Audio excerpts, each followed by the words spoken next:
On the cold morning of June 6, 1944, the largest amphibious invasion force in human history assembled. It was off the coast of northern France. Codenamed Operation Overlord, the D-Day landings would decide the ultimate fate of World War II. This happened in Europe. For over 2 years, Nazi Germany had fortified the coast of Western Europe. It became an impenetrable wall of steel and concrete. Field Marshal Erwin Rommel engineered the formidable Atlantic Wall. It stretched over 2,000 miles from Norway to Spain. Millions of underwater mines, razor-sharp steel tetrahedrons, and heavy concrete pillboxes guarded it. They protected every inch of coastline. To breach this terrifying defensive network, Allied planners executed the most elaborate deception campaign. It was a first in military history. Codenamed Operation Fortitude, the Allies created a fake army group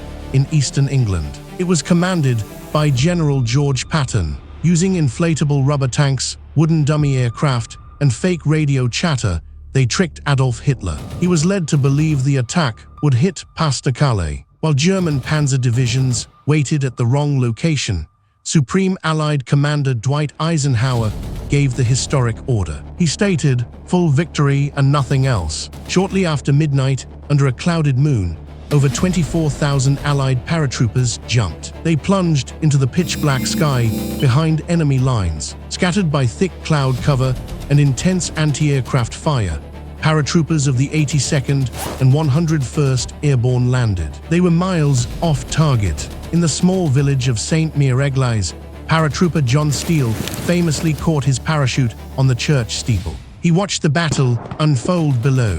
Despite total chaos, isolated groups of soldiers grouped together in the dark. They destroyed German communications and secured vital bridges. As dawn broke at 6:30 a.m., naval bombardment from over 6,000 Allied warships unleashed an earth-shattering barrage. It was directed against the French coast.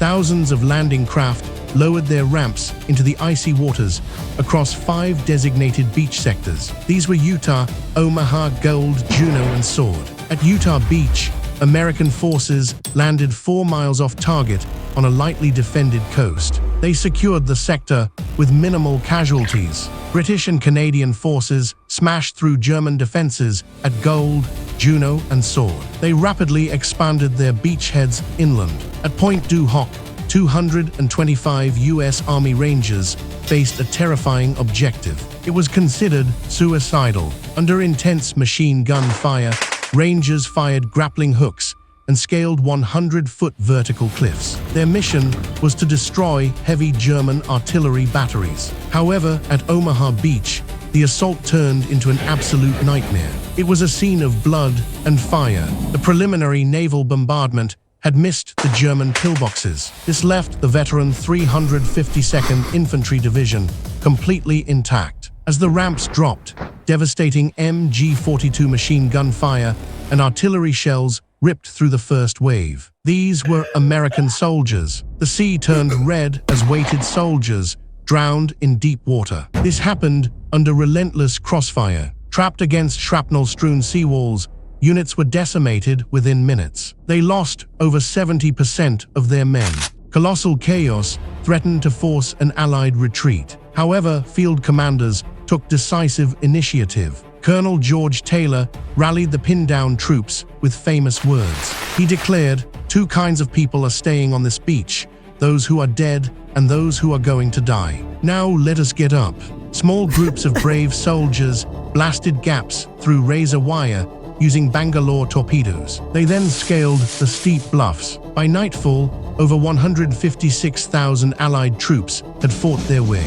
They were onto French soil. Allied engineers assembled prefabricated mulberry floating harbors. This allowed ships to unload millions of tons of tanks and supplies. D-Day cost over 10,000 Allied casualties. However, the Atlantic Wall was permanently shattered. The invasion forced Nazi Germany to fight a fatal two-front war. This accelerated the liberation of Europe. The courage displayed on the beaches of Normandy demonstrated this. Freedom is forged through ultimate sacrifice. Which D-Day beach landing do you think required the absolute highest display of courage in human history. Let us know below